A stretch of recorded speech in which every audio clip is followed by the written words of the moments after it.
বীরভূমে, তার কারণ বলছে আমি ওখানে এসডিপিও ছিলাম। So what?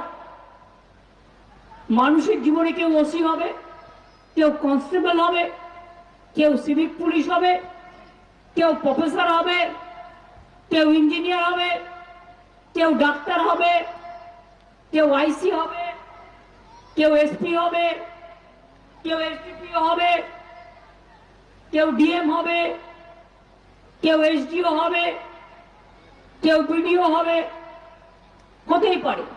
তাই বলে আমার কোনো অধিকার নেই যে আমি একটা পার্টির দালালি করে আমি মানুষের প্রাণ কেড়ে নেব।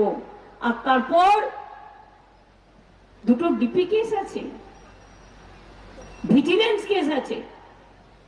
আমরা স্টেট গভর্নমেন্ট থেকে অবজেকশন জানানো সত্ত্বেও আমি জানি না কেন্দ্রের যে সরকার আছে কোন সংবিধান মানে কিনা, কোন আইন মানে কিনা। ওদের একটাই আইন,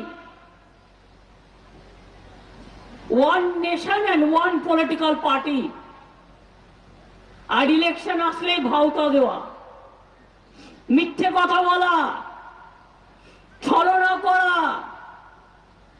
আজকে একটা মিটিং করতে আসবে বাবুরা, দেখবেন কত কাঁদবে, কত কুমিরের অশ্রু ঝরবে। জিজ্ঞেস করুন, আমরা যে তোমাদের 11 লক্ষ বাড়ির তালিকা দিয়েছিলাম,